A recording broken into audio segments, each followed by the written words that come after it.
Vamos a esperar que se acomoden en sus asientos para iniciar. Les pedimos por favor que tomen asiento. E iniciamos en 2, 3, no es cierto.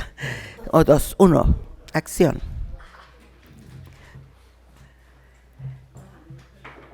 Adelante. Vamos a dar inicio a este evento. Muchas gracias. Siéntate ahí, si gustas. Gracias, maestra. Pues buenos días a todas y todos. Gracias por volver a esta convocatoria. Quiero comentarles que estamos nosotros impulsando la memoria histórica, que muchas veces pues la vamos en el camino dejando y la enclaustramos nada más en la escuela, ya sea cualquiera de los niveles, ¿verdad? Pero la dejamos únicamente en el área académica. Entonces es importante que también nosotros como sociedad civil nos metamos un poquito en este tema de ir haciendo nuestro propio reconocimiento de nuestra historia, lo que nos ha ido construyendo hasta lo que ahora somos. Entonces, en ese sentido estamos impulsando desde la diputación que en este momento pues yo encabezo, un ciclo de conferencias que queremos estar trabajando mes con mes, trayendo a la memoria ese hecho histórico que de una u otra manera fue marcando pues nuestro vivir y que hoy en día, ya sea que somos fruto, para bien o para mal, de esos episodios de la historia que nuestros antepasados, nuestros ancestros y nuestras ancestras nos fueron construyendo.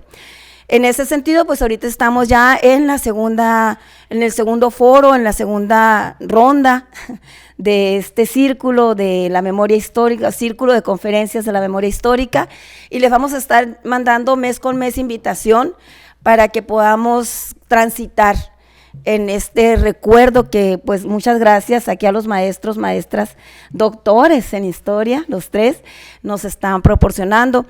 Muy en especial pues quiero nombrar al maestro Ricardo Aragón, que ha sido él, ahora sí que ha sido el precursor o el impulsor de esta idea y que muy alegremente hemos acuerpado. También le quiero agradecer mucho al maestro Barrientos, que él ha sido quien nos ha ayudado con todo el tema de logística y nos va a seguir impulsando el tema de la logística y apoyo. Y en esta ocasión, pues darle la bienvenida a este ciclo de conferencias a la doctora Elizabeth, que va a ser una de nuestras ponentes el día de hoy. Entonces, ahorita yo, hasta aquí la voy a dejar, para darle paso a la maestra Elizabeth, que es la que nos va a ir guiando en el caminar de esta segunda entrega del círculo de conferencias de la memoria histórica. Yo voy a atender unos asuntos que tenemos en comisión ahorita, pero regreso para seguir gustando y degustando con ustedes estos platillos históricos que nos van a servir. ¿Está bien? Bueno, muchas gracias, bienvenidos y bienvenidas.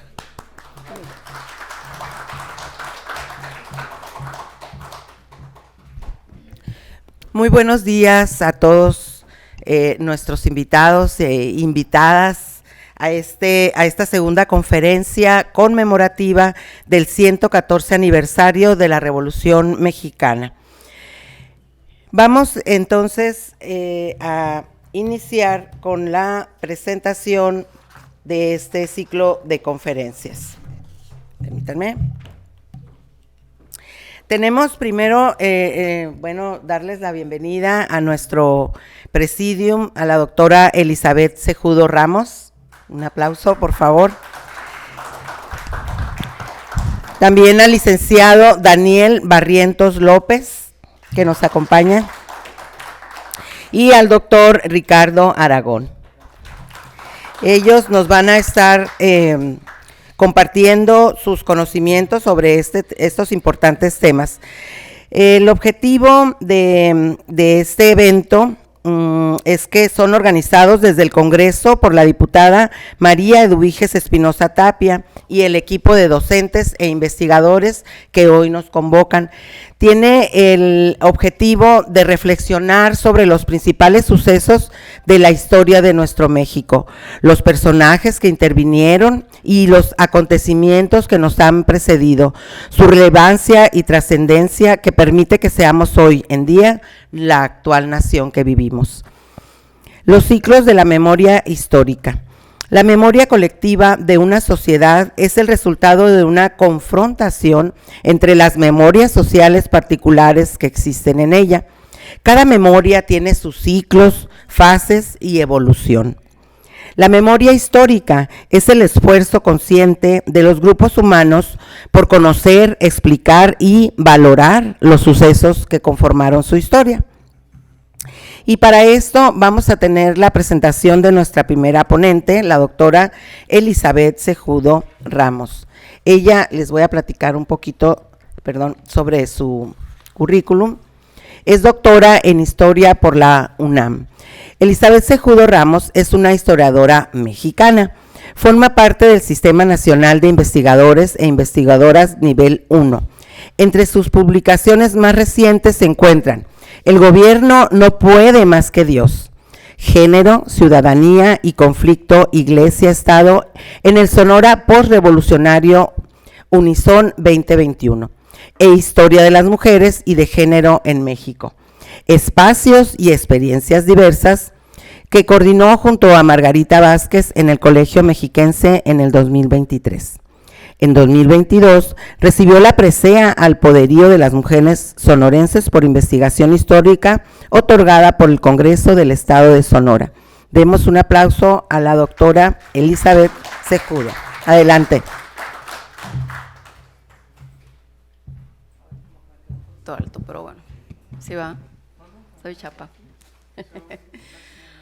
Muy bien, muchas gracias por la presentación, muchas gracias por la invitación. Yo formo parte del Departamento de Historia y Antropología de la Universidad de Sonora, soy profesora investigadora ahí y la verdad es que celebramos este tipo de eventos que nos permiten pues compartir un poco del trabajo que estamos produciendo en la universidad, en el Departamento de Historia y Antropología particularmente, y pues nada, celebramos que el Congreso del Estado esté abriendo estos espacios para discutir la historia y para constituir también el diálogo público sobre el pasado, sobre la memoria. Durante mi trayectoria, como habrán podido escuchar, yo me he dedicado a trabajar la historia de las mujeres, particularmente en el estado de Sonora. Me he especializado en el periodo postrevolucionario, un poquito. Ya estoy avanzando hasta los 70, pero digamos que me he concentrado en la primera mitad del siglo XX. Sin duda, para hacer historia de las mujeres en este periodo, la Revolución Mexicana resulta un suceso determinante, un episodio dentro del proceso histórico de nuestro país que significa pues, una ruptura tremenda, un caos, ¿no? Y un proceso de reconstrucción que sin duda, en el que sin duda las mujeres estuvieron involucradas activamente. En el imaginario quizás solo tenemos la figura de la Adelita, ¿no? De esta mujer excepcional, objeto del amor de este valiente revolucionario. Sin embargo, pues una historiografía bastante sólida que se ha constituido, digamos, de los últimos 40 años, pues ha contado cosas distintas, ha elaborado con respecto a la participación clarísima por parte de las mujeres en la Revolución Mexicana. Acá en Sonora tenemos los trabajos de Margarita Vázquez, por ejemplo, que han explicado, ¿no? cuál fue el papel de las mujeres en el proceso armado en la primera parte de la Revolución. Lo que les voy a compartir ahora es un poco algunas de las reflexiones que he constituido, sobre todo tomando como base central la categoría de ciudadanía, pensando en que las revoluciones, digamos que rompen, ¿no? con un sistema de antiguo régimen y van proponiendo la constitución de nuevos actores y actoras que van asumiendo la ciudadanía.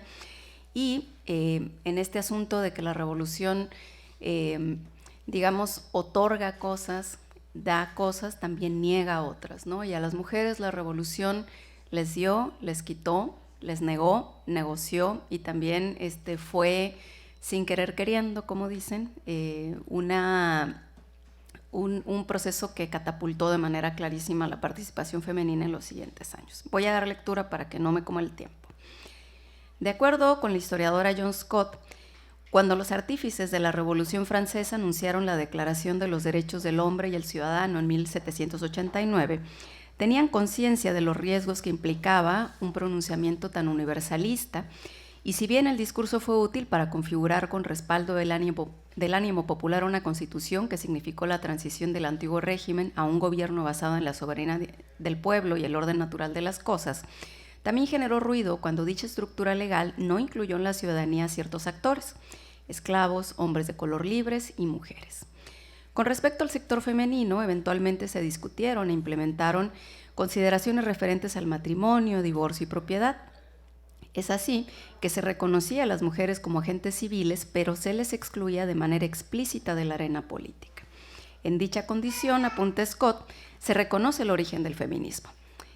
Para 1791, año que enmarca las discusiones para conformar la nueva Constitución, Olympe de Gouges publicó la ya célebre Declaración de los Derechos de la Mujer y la Ciudadana, que insistía en el reconocimiento de derechos iguales para ambos sexos, pues las mujeres también debían considerarse individuas.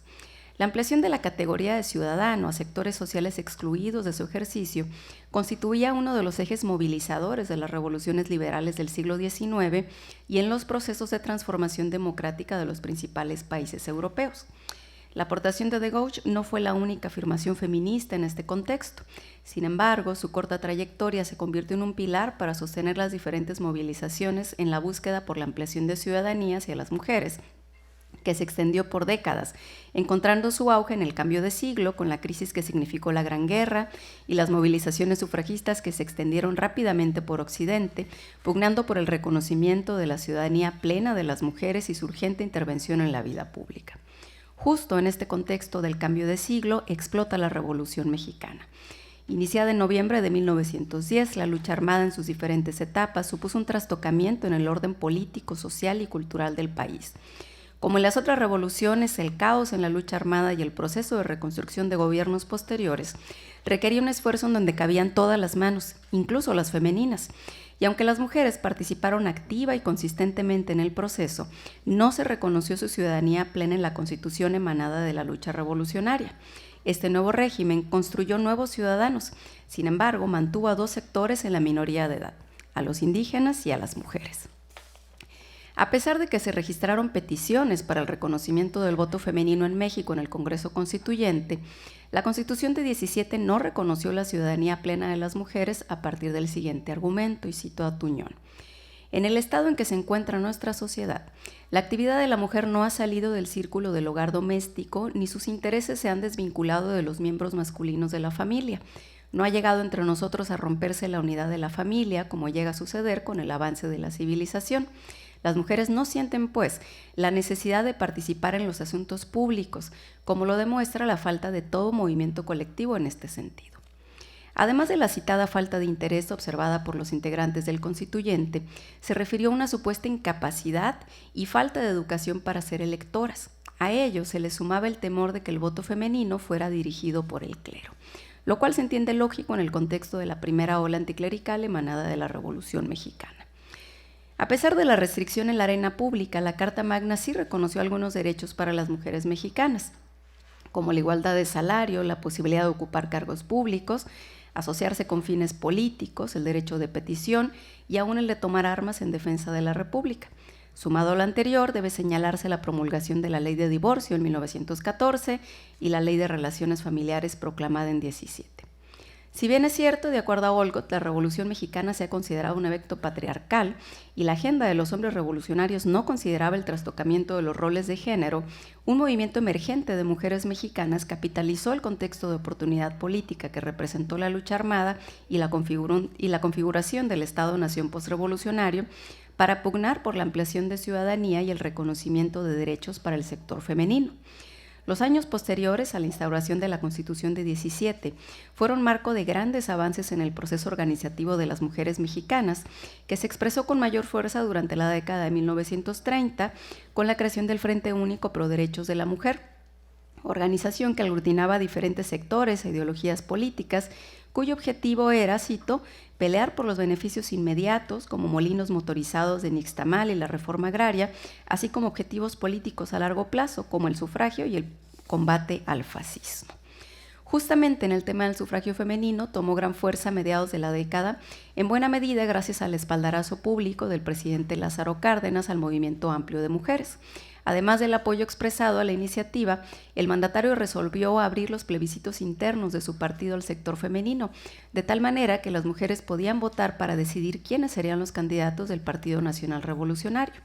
Dicho proceso generó alta expectativa y una efervescencia política que se extendió por todo el país. Si atendemos a una concepción amplia de ciudadanía, será posible complejizar la mirada hacia la participación política de las mujeres mexicanas en las primeras décadas del siglo XX. Sin obviar del horizonte de expectativa la importancia de votar y ser votadas, la construcción ciudadana no se configura solo bajo la lógica del sufragio, como lo indica la democracia minimalista, sino a través de la práctica política que busca revertir su exclusión de un sistema pensado en términos masculinos para ocupar su lugar en una sociedad democrática. Así, de acuerdo a Sánchez Olvera, la relación que establecen las mujeres con la ciudadanía se basa en un reconocimiento parcial de derechos merecidos y en una débil conciencia del derecho a tener derechos, dada la falta de habilidades y entrenamiento de las mujeres para ejercer el poder y la ciudadanía, condición que, de acuerdo con Amorós, es resultado de una socialización no política de sus orígenes. En términos expresados por John Scott, el sexo nunca llegó a ser relevante para el ejercicio de la ciudadanía. Es así que la ciudadanía activa se convierte en una forma de participación en la que se reivindica el acceso y la pertenencia a un sistema diseñado para el ejercicio exclusivo del poder masculino. De acuerdo con Jocelyn Olcott, durante el periodo postrevolucionario, la ciudadanía se entendía menos como un conjunto de leyes y exclusiones que como un conjunto de procesos sociales, políticos y culturales que le dieron forma y reflejaron el discurso y las prácticas de la política contemporánea. A pesar de que esta ciudadanía revolucionaria estaba concebida en términos masculinos, Olcott sostiene que las activistas mexicanas insistieron en tener esa ciudadanía revolucionaria, en recibir materialmente beneficios de la revolución, reconocimiento como actores públicos y políticos y un reconocimiento oficial de su centralidad en el nuevo régimen. De la misma forma que Olympe de Gouges puso en marcha su imaginación y creatividad para configurar una ciudadanía activa, que le permitió formar parte de la conversación pública en la arena política, las mujeres mexicanas participaron de forma efectiva en asuntos que traspasaron las fronteras domésticas en la búsqueda de reconocimiento de sus derechos, en muchas ocasiones bajo el amparo de los gobiernos estatales, en otros momentos oponiendo franca resistencia a sus medidas. Para muchas mujeres, las campañas iniciadas en la revolución significaron una toma de postura, un reconocimiento de su lugar en el mundo y el desarrollo de su imaginación creadora. El contexto de la Revolución Mexicana fue propicio para participar y con ello se catapultó su capacidad de agencia humana, entendida como el intento, al menos parcial, de construir una identidad, una vida, un conjunto de relaciones, una sociedad dentro de ciertos límites y con un lenguaje conceptual que marque enseguida unos límites y contenga la posibilidad de negación, de resistencia, de interpretación, del juego de la invención y la imaginación metafórica.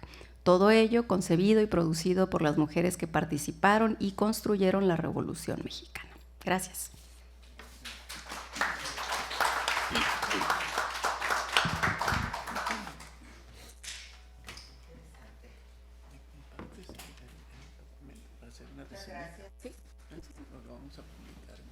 Vamos a ver.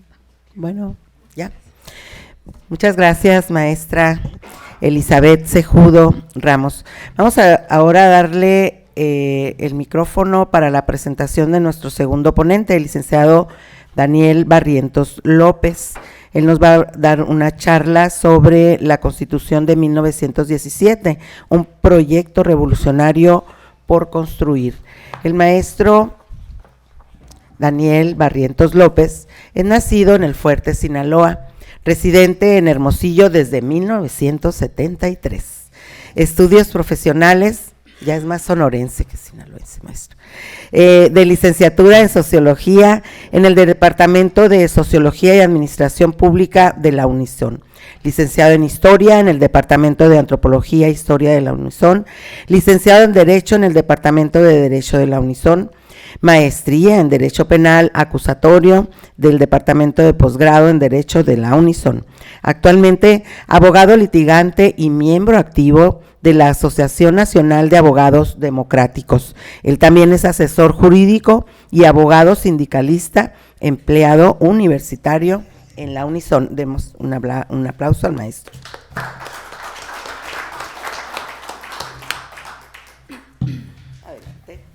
Buenos días. Voy a hacer uso aquí del podium para estar más alto que ustedes. Son mentiras. Miren, compañeros, una frase que se dijo a Porfirio Díaz, por un diputado de oposición, le dijo que por un plato de lentejas estaba intercambiando al país. Busqué el nombre del diputado y no lo encontré porque ya no me acuerdo de su nombre. Un compañero aquí dijo que yo viví esos tiempos. No los viví, pero los recuerdo, ¿no? Miren, la regularidad de la historia es muy importante. Los acontecimientos históricos en el mundo generalmente no se van dando en el mismo tiempo, en los mismos periodos históricos. Cuando Porfirio Díaz, muchos historiadores, más en la época de Salinas, comenzaron a reivindicar la figura de Porfirio Díaz como quien modernizó al país, ¿sí? Y en realidad es algo así que pasó, pero no fue porque él lo quisiera hacer. En ese momento estaba la expansión del capitalismo en el modelo de los países industrializados. Compraban materias primas, las industrializaban y luego las vendían como mercancías ya producidas por ellos, y entonces nuestras materias primas pues eran malbaratadas por nuestro gobierno en toda Latinoamérica, y así vamos a ver cómo la modernización del país estaba enfocada fundamentalmente a servir a ese modelo económico del capitalismo, de tal manera que si se fijan a dónde van las vías férreas, a dónde van los caminos, van al norte, ¿no? Desde aquel entonces se construyeron así. ¿Por qué? Porque estaban diseñados para que nuestra economía sirviera a la economía capitalista norteamericana. Y entonces existe todo un proceso en ese momento en donde el país y los países latinoamericanos son sometidos a un modelo económico de explotación de nuestros recursos naturales, ¿sí? Y entre más barato saliera esto, fuera mejor, ¿no? Entonces, pues muchos criticaron a Porfirio Díaz que por un plato de lentejas cambió al país, ¿no? Y algo parecido volvió a pasar con el neoliberalismo. En la época de la globalización se impone otra vez otro modelo económico donde ahora de otras formas a los países subordinados económicamente se les impone una serie de estructura de la economía a la cual se les someten, por lo tanto, cambios que tienen que ver con las cuestiones constitucionales, ¿sí? Este proceso que se dio a finales del siglo XVIII y principios del siglo XIX es general, ¿no? ¿Sí? De tal manera que se generan estas luchas contra este tipo de modelos de explotación. ¿Por qué? Porque ¿qué generó en el país? Generó un sistema donde toda la economía mexicana estaba sometido a crear un grupo económico, una élite gobernante muy poderosa, muy rica, y un pueblo pauperizado, ¿no? Y entonces, en esas condiciones, pues de conflictos, eso generó muchos conflictos. En la historia de México es un conflicto desde la independencia hasta nuestros días, por construir una economía y una sociedad más igualitaria, donde los mexicanos tengamos una serie de bienestar. Entonces las constituciones, que es el lugar donde se establecen esos cambios, esos derechos, han ido planteando este proceso, ¿sí? En la Constitución de 1824 se alcanza un nivel de desarrollo de las condiciones sociales en que se vivían. En la Constitución de 1857 se establece una serie de progresos en ese sentido, ¿sí? de tal manera que cuando Porfirio Díaz, ¿qué establece? Establece condiciones para que las empresas transnacionales y la burguesía mexicana fuera creando una economía donde se brindaran una serie se generaran riquezas, pero la apropiación de la riqueza era en pocas manos. Entonces eso creó una gran desigualdad social que por lo tanto fue creando un conflicto social cada vez más intenso. Con Porfirio Díaz una cosa muy importante fue la ley que permitió la formación de empresas deslindadoras de tierras, que fue el mecanismo de cómo se fue despojando a las comunidades y de sus tierras y de sus aguas. Eso creó una gran pauperización de los campesinos y eso creó un gran descontento en el país. De tal manera que los hacendados de esas empresas deslindadoras fueron creando un escenario muy proclive al descontento. Por otro lado,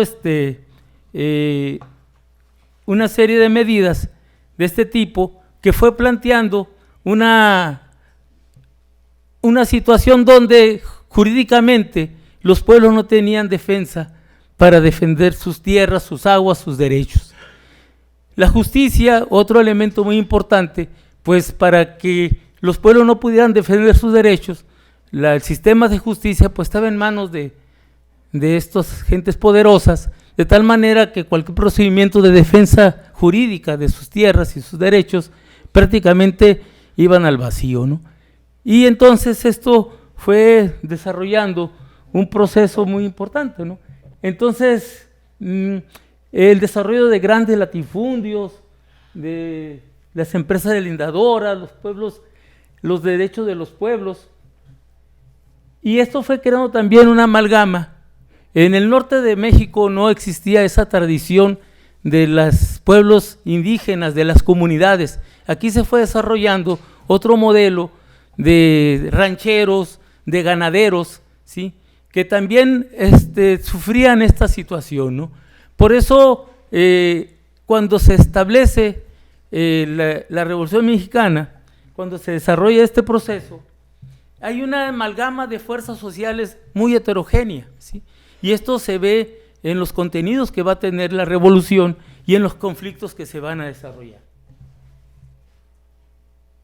Voy a pasar a la siguiente lámina.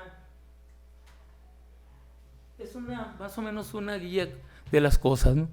El Plan de San Luis, por ejemplo, fue elaborado por Francisco Madero, y este plan pues era fundamentalmente contra la imposición de Díaz, ¿sí? Díaz se impone y entonces Francisco Madero lanzó un plan para sublevarse el 20 de noviembre contra esa imposición del dictador Díaz e incorpora pues la lucha por la no reelección, por la democracia, conceptos que se van a incorporar después en la Constitución de 1917, ¿sí? Cuando se hace esta rebelión, pues se genera que Díaz renuncia al poder cuando se toma Ciudad Juárez, aquella historia de que Villa toma un tren de los federales y viste a sus soldados como federales y entra a Ciudad Juárez y toma la ciudad, pues plantea la renuncia del general Díaz, ¿no? Y entonces se firman los tratados de paz el 21 de mayo de los tratados de Ciudad Juárez, donde Díaz abandona el país y se va, ¿no? Y Madero pues accede a la presidencia de la República. El plan de Ayala de Emiliano Zapata fundamentalmente plantea pues en principio el desconocimiento de Madero por traidor. O sea, Madero era una persona que venía de la naciente burguesía nacionalista, que se enfrenta a Díaz y sí exige que se dé un juego democrático, pero él no representaba las demandas de los campesinos de Morelos, por ejemplo, ¿sí?, ni las demandas de los rancheros villistas, ¿sí? Él pues sí quería que hubiera alternancia en el poder político, pero lo que hace es pedir que Zapata entregue las armas, se niega, ¿A quién creen que manda Madero a reprimir a Zapata y a los zapatistas? A Victoriano Huerta, que después lo asesina en la escena trágica, y entonces ahí los contenidos de clase ahí se manifiestan, ¿no? Emiliano Zapata mantiene la lucha por la revolución, por el plan de Ayala, y después es asesinado, ¿no? Con el asesinato de Madero, Huerta asume el poder y Carranza, en el plan de Guadalupe, llama a sublevarse contra el dictador. Aquí sucede algo muy importante. Carranza, a la vez que Maytorena, en el estado de Sonora son los únicos dos gobernadores que no reconocen a Huerta, ¿sí? Maytorena había mantenido el ejército revolucionario de la primera etapa, ¿sí?, en la lucha contra Huerta, ¿sí?, no licencia a sus hombres, mantiene su ejército y es el único ejército que existe que se opone a Huerta. Carranza viaja de Coahuila a Sonora y encabeza este levantamiento con el ejército de Maytorena, ¿sí? Y entonces pues derrocan a Huerta en 1914, y cuando entran a la Ciudad de México los constitucionalistas, y entonces ahí nace un nuevo conflicto. Un conflicto, una guerra civil entre convencionalistas y constitucionalistas. La Comisión de Aguascalientes, pues se diferencia, ahí no van los carrancistas, esta convención, y ahí se da una división en las fuerzas revolucionarias, que plantea, por lo tanto, contenidos diferentes, ¿no? Al final de cuentas, los constitucionalistas logran vencer en esta guerra civil. Por un lado estaba Zapata y Villa, y por otro lado estaba Álvaro Obregón y Carranza. Entonces, Aguilar Camín en la frontera nómada establece esto como la revolución que vino del norte, donde los sonorenses ganan la guerra civil y se empoderan.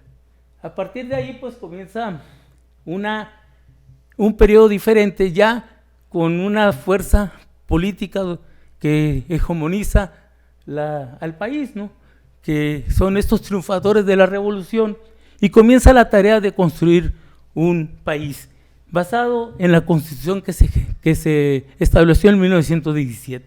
Entonces la Constitución de 1917 establece, no nada más, representa amalgamas de fuerzas sociales. Ahí están los derechos de los campesinos, que planteaban las demandas que estaban en el plan de Ayala.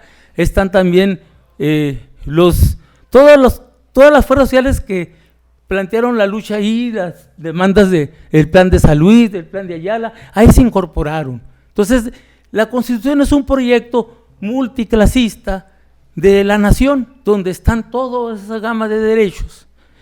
En los 70 había una discusión entre los abogados de izquierda que decían que el derecho era un obstáculo para el cambio. Y en general, yo creo que no. La Constitución es un marco jurídico que permita el desarrollo de las luchas de todos los sectores. Claro que está en este marco, pues está el marco también de las leyes, del ejercicio de la justicia, ¿sí? Hoy, por ejemplo, en la actual situación, toda esta situación de desarrollo de derechos sociales que representó la Constitución de 1917, muchos sufrieron retrocesos durante el periodo neoliberal, ¿sí? De tal manera que lo que plantea el artículo 27 del derecho colectivo de la tierra, con la reforma que hicieron en 1995, pues prácticamente le dieron al traste a este derecho social de derecho común sobre la tierra, y ha permitido que la tierra se vuelva a privatizar, ¿sí? Hoy otra vez la tierra está en muy pocas manos, ¿sí? El problema de las minas, ¿sí? Las minas ahorita, el territorio nacional, el 60% del territorio está en manos de las empresas mineras, ¿sí? Y esto lo permitió las reformas que hizo Peña Nieto, ¿sí? Y entonces, hoy el gobierno de López Obrador para acá no ha dado una nueva sola concesión minera, pero la situación que crió el neoliberalismo, pues es plantear la posibilidad, hay que volver a reestructurar la Constitución como un proyecto realmente que se enfoque hacia el bienestar de la sociedad, de los mexicanos. de la mayoría de los mexicanos y no de élites económicas que han desarrollado y pauperizado este país por décadas. Ese es el nuevo reto, por eso el título es La Revolución Mexicana, algo que todavía tenemos que construir, ¿sí? ¿Por qué? Porque aún hoy, aunque la ley laboral establece y la Constitución que todos los mexicanos tenemos derecho, por ejemplo, a la seguridad social, hay muchos trabajadores del campo y de la ciudad que trabajan en el área comercial fundamentalmente. Los empresarios no les pagan la seguridad social, no están afiliados al IMSS. Y cuando yo voy a zonas agrícolas como Pesqueira, la calle 12, me encuentro señores que se quieren jubilar y no pueden porque no tienen las cotizaciones. Porque el patrón, los patrones, nunca los afiliaron al Seguro Social. Existe un modelo de trabajo en el campo ahorita, donde existen intermediarios. Los trabajadores no lo contrata un empresario, los contrata un intermediario que le paga el salario diario en efectivo y nunca los incorporan al Seguro Social. Y eso no es de leyes, eso está en la ley. El problema es que quien debe vigilar que esa ley se aplique no lo hace adecuadamente. Y entonces esa situación todavía persiste, ¿no? Bueno, concluyo y les doy las gracias por estar aquí y pues estamos en la tarea de avanzar en la justicia social, que sigue siendo una demanda de todos los mexicanos. Muchas gracias.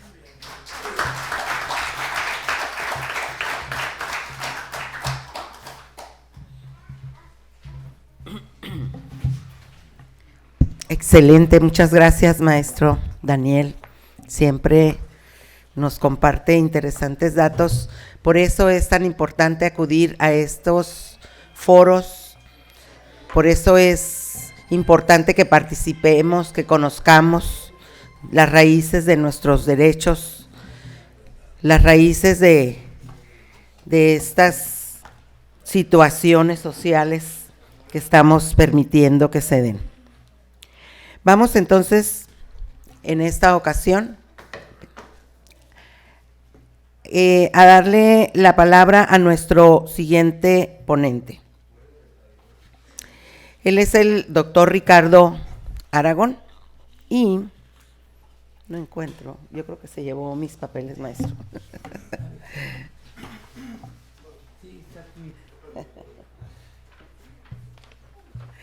El doctor Ricardo Aragón es maestro de carrera normalista.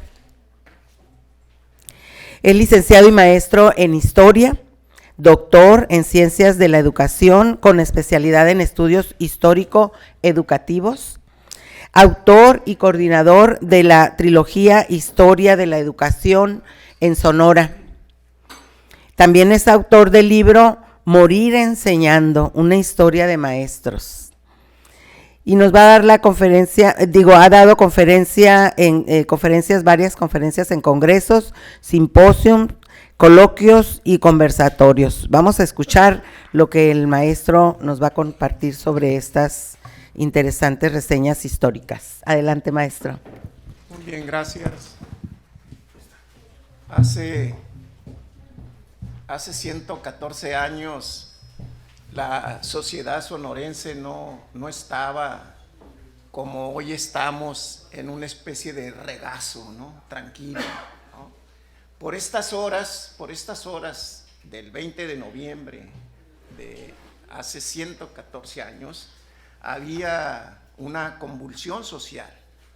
Los sonorenses estaban en un ambiente de mucha tensión y en muchos otros lugares del país había zozobra, se sentía como un movimiento telúrico, como que la tierra se estaba moviendo, porque muchos estaban contando un día como hoy, minuto a minuto, porque estaban esperando que llegara la hora de tomar las armas y irse a la revolución. Esa hora desesperada eran las 6 de la tarde. Madero había llamado en su plan de San Luis que tomar las armas y que todos a partir de las 6 de la tarde habría que entrarle a los guamazos, ¿no?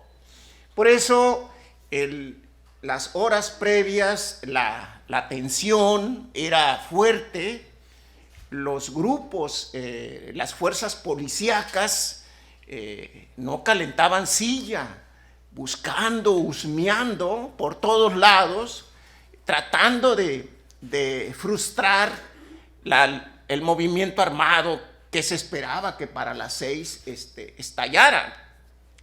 El plan de San Luis, que era el documento donde llamaba y motivaba a la gente y le decía por qué habría que ir, también iba acompañado el plan de San Luis de una serie de nombramientos de jefes revolucionarios que Madero había enviado, ¿no?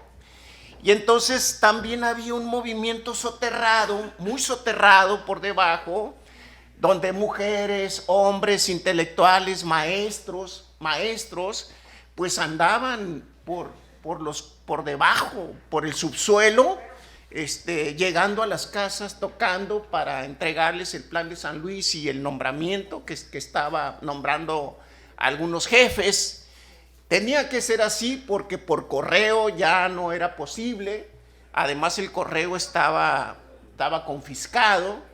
Y entonces, imagínense ustedes, como les digo, 114 años atrás, a esta hora, a las 11 de la mañana, a pocos de que llegara las 6 de la tarde. Algunos sonorenses que habían sido identificados porque ya Madero había llegado antes, había venido Madero en su campaña presidencial, y pues muchas mujeres, hombres, maestros, licenciados, periodistas, ¿sí?, habían acompañado a Madero desde que llegó en enero de 1910 por tren, llegó a Navojoa, llega a Navojoa y allí mucha gente fue a recibirlo. Y desde ahí lo siguió en los diferentes mítines en Madero, en Navojoa, en Álamos, en Guaymas, en Hermosillo, en Cananea, en varios, en Nogales, ¿no? Y entonces toda esta gente que también ya estaba en la lista negra de las policías, pues habría que buscar la forma de no hacerse visible, porque andaban como locos detrás de ellos, ¿no? Algunos tuvieron que salir del estado urgentemente, escondidos, cuentan que disfrazados y con el apoyo de la gente compraron boletos del tren en Guaymas, donde había muchos maderistas, y entonces salieron de manera oculta para cruzar la frontera, y otros no, otros son detenidos, otros son encarcelados, ¿no? Bueno, pues este era el ambiente que se vivía hace 114 años aquí en Sonora, en Hermosillo, donde había una sociedad que se había mostrado el apoyo, que había maderistas, y entonces todo estaba en los campos mineros, Nacosari, Cananea, igual, ¿no? El caso es que llegan las 6 de la tarde. Y pues fue muy difícil que a esa hora, por todo el trabajo que hicieron los cuerpos policíacos, que la revolución estallara como esperaba Madero. Hubo levantamientos en la sierra, y la gente se empezó a reagrupar. El caso es que la revolución viene, y es una revolución muy corta, muy corta. Se dan los movimientos armados y 6 meses después, la revolución empieza a agarrar fuego, el fuego empieza a encender a partir de enero, febrero, marzo. En mayo los maderistas ya tenían entre la espada y la pared al gobierno de Porfirio Díaz y lo tenía prácticamente clavado y bueno, y se firman el Tratado de Paz y en un abrir y cerrar de ojos, en unos meses, cae el famoso Goliat porfiriano, ¿no?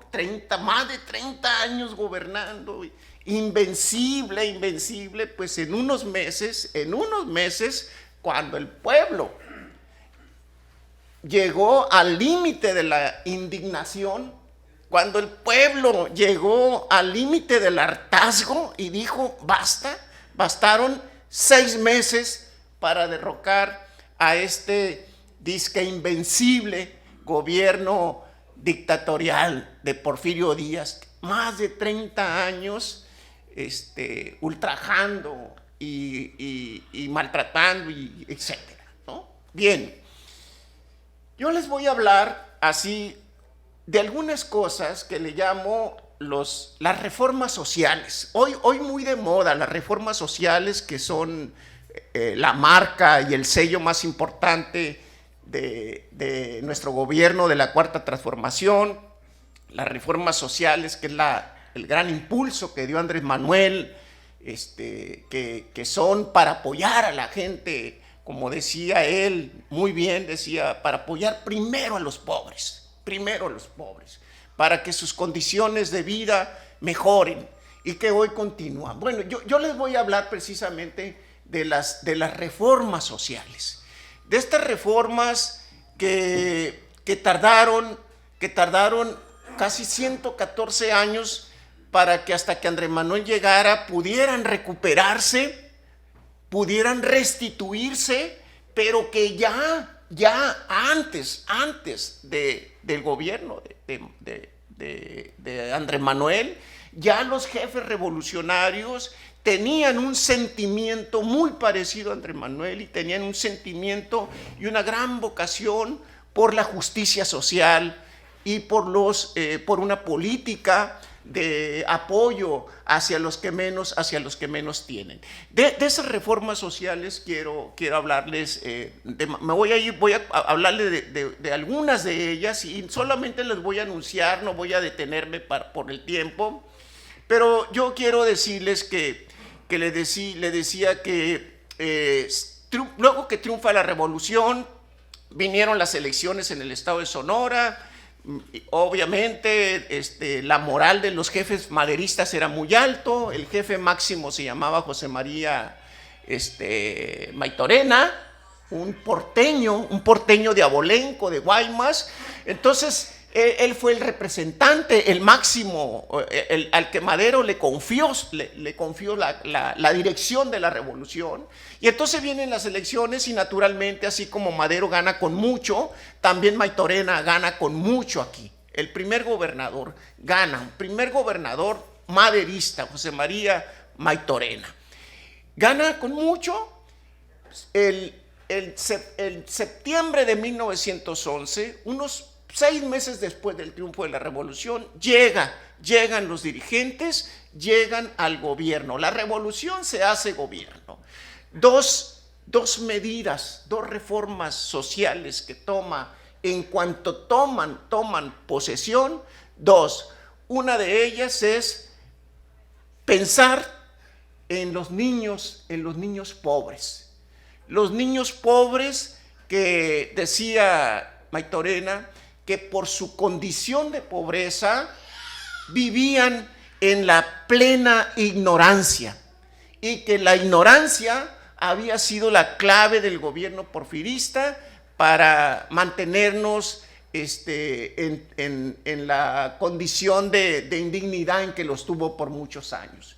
Entonces, Maytorena pensaba que para acabar con la ignorancia y la miseria de miles de niños y miles que nunca habían conocido una escuela, que nunca habían tenido un maestro, que nunca habían tenido un libro en las manos. Entonces lo que Maytorena, y no porque no hubiera escuelas, sino porque las condiciones de miseria y de pobreza en las que estaban los niños y las familias se veían ocupados en tareas ajenas a la educación. Estaban en el campo, estaban mendigando en las calles, en las plazas de vago, de ociosos, o trabajando en las minas, también trabajando, ayudando a los papás, pero nunca en la escuela. Entonces, lo primero que van a hacer es impulsar una política de beneficencia para los niños pobres del Estado, y esto era a través del establecimiento de un fondo para crear ayuda en alimentos, ayuda en vestimenta y becas para que todos los niños pudieran ir a la escuela. Es decir, que la situación económica y la pobreza no fuera un obstáculo para que los niños cumplieran con su educación. Entonces, una primera medida de reforma, de justicia social que toma el gobierno de la Revolución está pensada en la infancia, en los niños, para que tuvieran comida, vestimenta y becas y poder ir a la escuela. Otra de las medidas que toma a 5 meses de haber tomado el gobierno, otra medida fue pensar en los adultos. En los adultos, hombres y mujeres, de 15 años para arriba ya se consideraban adultos. De 15 años para arriba ya se consideraban adultos. Bueno, estos adultos, de acuerdo con lo que se sabía y sabemos de entonces, que de cada 100 mujeres y hombres en edad de 15 años arriba, de cada 100, 85 nunca habían ido a una escuela. No sabían leer, no sabían escribir y por lo tanto estaban en la plena analfabetismo. Entonces, la segunda reforma va a impulsar el gobierno de la Revolución es una campaña muy intensa de alfabetización para las mujeres adultas y los hombres adultos. Esta campaña fue crear a un cuerpo de maestros que le llamaron maestros instructores y que el único propósito es recorrer todas las comunidades, las comisarías, los ranchos, las haciendas, los pueblos, para que levantaran los censos con el apoyo del comisario, con el apoyo del presidente municipal, levantaran los censos de las personas, saber cómo se llamaban, en qué se ocupaban, desde cuándo eran analfabetas y poderse enlistar para que entonces los maestros instructores pudieran hacer una campaña. Fíjense, es muy importante lo que estamos diciendo en Sonora, porque estamos hablando de 1911, a unos meses del triunfo de la Revolución, y el gobierno lo que está pensando es primero en los niños y luego también en los adultos analfabetas para que puedan tener la oportunidad de aprender. Y estas campañas muy intensas de aportar. Quiero decirles que para 1911 el gobernador presupuesta 50,000 pesos, 50,000 pesos para el pago de maestros instructores para que puedan ir a apoyar a las personas adultas, mujeres y hombres, y las puedan enseñar.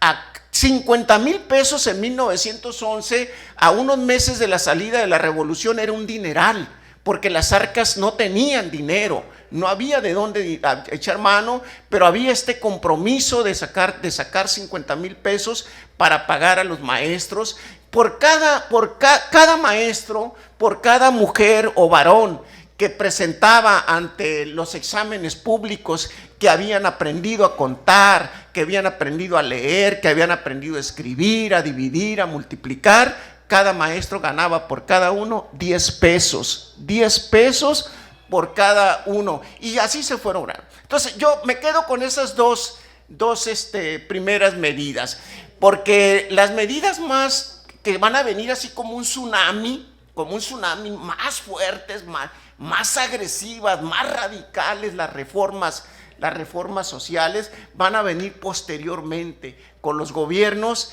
que le llamamos como los gobiernos carrancistas, con los gobiernos que finalmente con los gobiernos que triunfaron en la revolución. Mire, 1915 es una fecha célebre.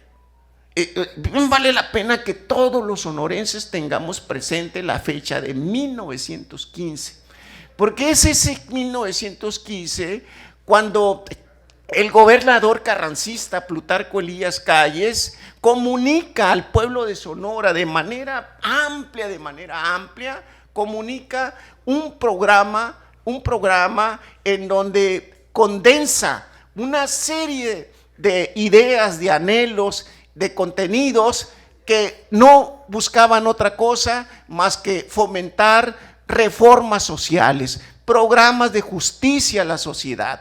1915, Calles, hay un documento, y publicó muchos, pero hay uno muy famoso, ojalá está en el internet, se pueden meter, conocerlo. Ese documento se conoce, muy famoso porque se conoce con el título de Tierra y libros para todos. Tierra y libros para todos. Estos dos conceptos, tierra y libro para todos, condensa el sentimiento de los jefes revolucionarios de la justicia social. La tierra tiene que ver con la comida, tiene que ver con el trabajo, tiene que ver con las condiciones laborales, tiene que ver con la productividad, con los ingresos, con los recursos, y hay que llevar tierra para todos porque era uno de los recursos naturales más importantes de la economía de esa época. Era tan importante el programa de Tierra para Todos, les pongo un ejemplo. Por ejemplo, el programa también buscaba abatir el fenómeno de la migración, de los migrantes, ¿sí? Para entonces la migración también era un fenómeno, era un problema social. Entonces, este programa buscaba abatir estos también, porque entre las cosas que se planteaban era que todas las personas que se encontraban de indocumentados como migrantes en otros países, se proponía una política de repatriación, habría que motivarlos a que regresaran a su país, y para eso, como el programa decía Tierra para Todos, para eso el gobierno se comprometía a otorgarles tierras para que tuvieran una fuente donde ganarse la vida. Y también la reforma decía que además de tierra, si no tenías dinero, si no había cómo trabajarla, el gobierno se proponía la creación de un banco agrícola donde habría beneficios. Entonces ahí tenemos tierra. Libros para todos. Esto tenía que ver con el tema de la cultura, con el tema de la educación, con el tema de la alfabetización. Entonces, este programa es fundamental porque viene a apoyar.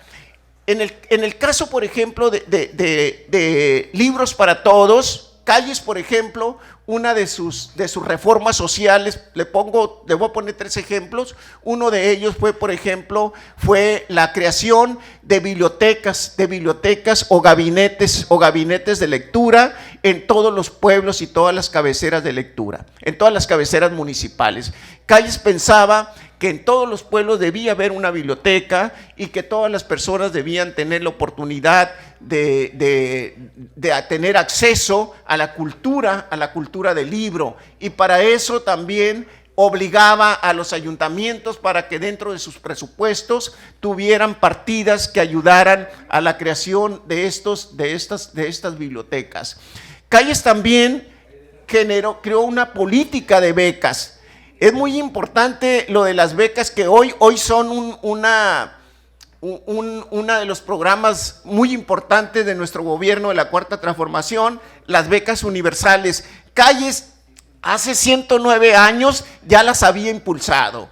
Calles decía, por ejemplo, que para poder que las bibliotecas tuvieran lectores, primero habría que ir a la escuela. Entonces tú creó muchas escuelas, y para que crear escuelas era necesario tener maestros. Entonces creó una escuela normal, que es la normal del estado que tenemos ahorita. Y para que la gente pudiera estudiar la normal y viniera de todo el estado, y como no tenían recursos, entonces creó un internado, y además creó las becas para que todos los jóvenes que terminaran la primaria y desearan ser profesor, entonces pudieran tener el derecho a una beca y luego además un lugar donde llegar en Hermosillo. Entonces, muchas de esas. Voy rápido con otro. El tema de la beneficencia pública. Calles impulsó una reforma muy importante de un contenido social muy sensible. Por ejemplo, pensó mucho en las mujeres viudas. Calles pensaba que las viudas necesitaban tener el respaldo del Estado para poder salir adelante con las responsabilidades que tenía en la familia. Claro que Calles tenía un gran compromiso con las mujeres viudas, sobre todo porque sabía que muchas de ellas habían quedado en la viudez porque sus esposos habían ido a la revolución, habían sido parte del ejército callista, y muchos soldados ya no regresaron a casa, murieron en alguna batalla. Hay muchas cartas, hay muchos testimonios que he podido leer yo de las mujeres, donde dan su testimonio de cómo sus esposos salieron, fueron dados de alta como soldado, como cabo, que participaron en una batalla, y en esa batalla perdieron la vida. Entonces, como el soldado era el único que trabajaba, era el único ingreso que tenía, pues entonces la vida se les hizo de cuadritos. Calles sabía todo eso. Por eso la política de beneficencia para ayudar a las viudas con una pensión vitalicia, es decir, el Estado asumía la responsabilidad de darles una como hoy les va a dar la presidenta, ¿no? Como hoy les va a dar la presidenta a todas las mujeres de 63, 64, bueno, Calles se lo daba a todos, pero no solo a las viudas, también a los niños huérfanos, también muchos niños habían quedado huérfanos por el tema de sus padres en la revolución, y también a los discapacitados. Claro que en la época de Calles no le llamaba discapacitados, que usaban un término que hoy es muy ofensivo, son lisiados, a las personas lisiadas, aquellas que le faltaba un brazo, que tenía algún problema. Bueno, pues también había. La salud pública, atender la salud de la gente era fundamental. Por eso Calles impulsó una gran reforma para darle protección y apoyo a la salud pública, apoyando los hospitales, haciendo campañas de salud, promoviendo conferencias para la higiene, para el aseo, contra las epidemias, las vacunas contra la epidemia, apoyó mucho a los yerberos para que ayudaran a combatir enfermedades contagiosas. Entonces, mucho de eso también es importante. Termino muy rápido con dos.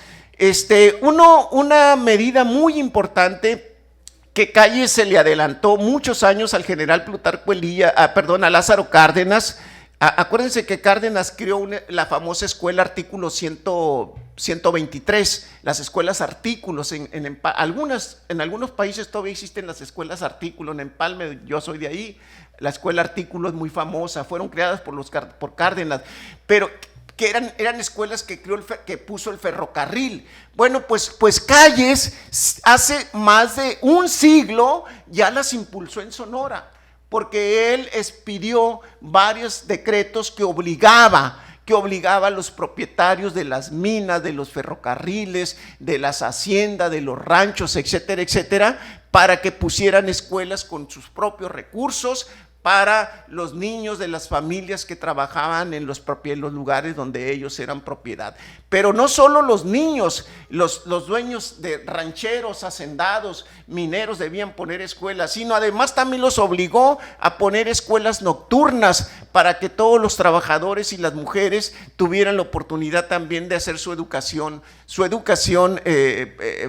gratuita a costa de los mineros. Eso también lo hizo Calles. Por último, el tema del salario. El salario, Calles estableció, el salario era un problema gravísimo, no existía el salario mínimo, tampoco existía la jornada de 8 horas, había sido una demanda de tiempo atrás de los mineros de Cananea, pero ya con Calles, las reformas sociales de impulso a favor de los trabajadores, pues estableció el salario mínimo y también estableció la jornada de trabajo mínima de 8 horas y también los días de descanso. Y también hizo una tremenda campaña en contra de los borrachos, de la embriaguez. Para Calles combatir el consumo de sustancias nocivas como el tabaco, pero muy especialmente bebidas alcohólicas, fue un fanático contra eso, una lucha encarnizada en contra de los vicios del consumo de alcohol, de la producción, de la venta, del consumo de alcohol. Vieran ustedes cómo hay documentos muy importantes de todos aquellos sonorenses que nos duele mucho cuando hay sequía, ¿no? Nos desesperamos y nos ponemos como locos y andamos buscando aquí y allá. Bueno, pues también eso pasaba con los sonorenses entonces, pero muy importante en la zona fronteriza, cómo los ciudadanos de frontera cruzaban a otro lado para comprar alcohol allá. Pero también Calles tenía un cordón de policías vigilantes, no cazando indocumentados, sino cazando a aquellos borrachos. Si venían pedos, ya venían ahogados del otro lado, pues los agarraban. Y entonces la campaña contra el alcoholismo fue una campaña muy importante. En fin, podríamos estar hablando de muchas otras acciones. Creo que por eso yo digo, hay que hacer patria. Y para hacer patria también hay que conocer nuestra historia. Esa es la razón por la que estamos aquí, porque hoy por hoy la Cuarta Transformación piensa que es muy importante revalorar la historia y que la sociedad sepa su historia, conozca su historia, porque allí nos hacemos fuertes, ahí nos identificamos, y en el caso de la revolución, pues es un tema que da para eso. Muchísimas gracias, gracias.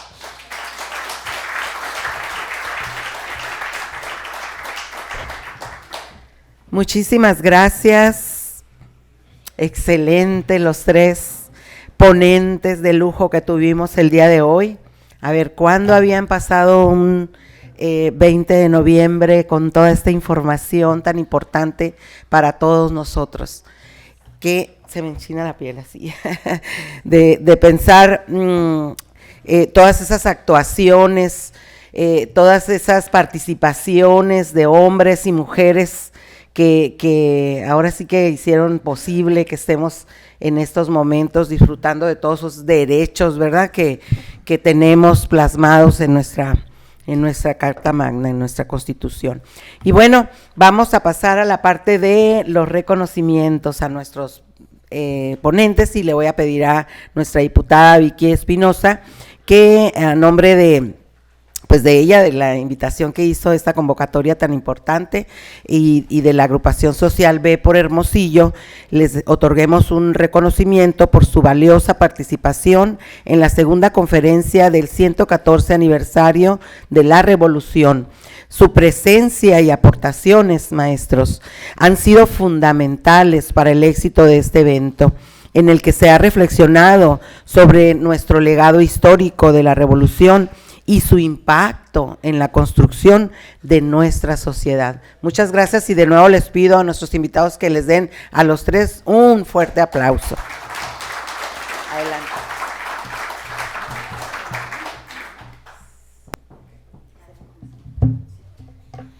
Bueno, pues hola otra vez. Bueno, vamos a otorgar un reconocimiento dentro de este ciclo de conferencias de la memoria histórica. Es un certificado de reconocimiento otorgado al doctor Ricardo Aragón Pérez por su valiosa participación en la segunda conferencia del 114 aniversarios de la Revolución. Me voy a poner los lentes, no sé por qué no me los puse, si no veo.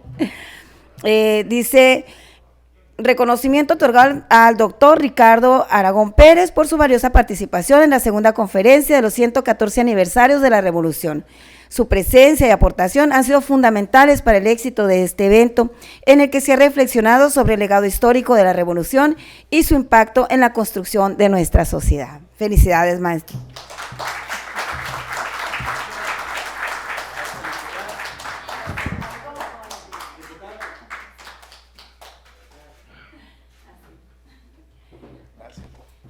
Igualmente le estaremos entregando al licenciado, que también es doctor en historia, al licenciado Daniel Barrientos por su participación.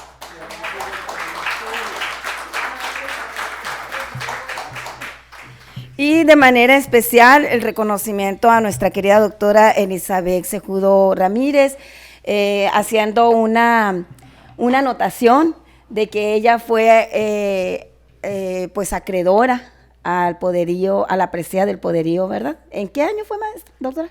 22. En el 2022, así que doble aplauso para ella.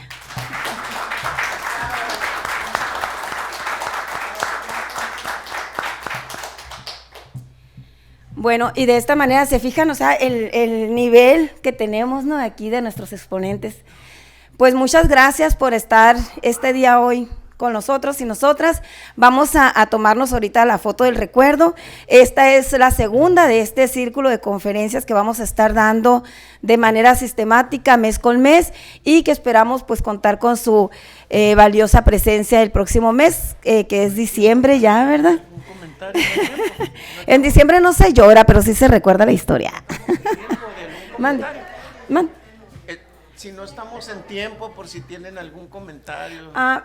Perdón. Alguna duda. Te pregunto si ya estamos en tiempo o no. Sí, ya estamos en tiempo. Pero no sé si… Ajá. Si es que no… Bueno, si hubiera alguna participación, pero nada más le daríamos la voz a una persona, porque sí estamos ya en tiempo. Algo que dijo el maestro… Si gustas pasar para acá. Si gustas pasar para acá para que te escuche. Sí.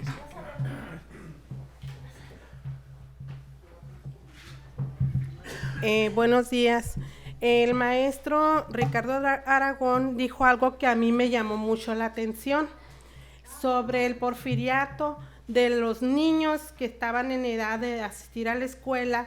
Ellos se iban a trabajar a las minas o los cargaban sus papás con ellos, pero ahorita en la actualidad no es el trabajo lo que está consumiendo a nuestros niños y jóvenes, sino son las drogas y la ociosidad, las adicciones por la cual los niños no asisten regularmente para tomar una educación que les va a servir en un futuro como un buen ciudadano. Es todo.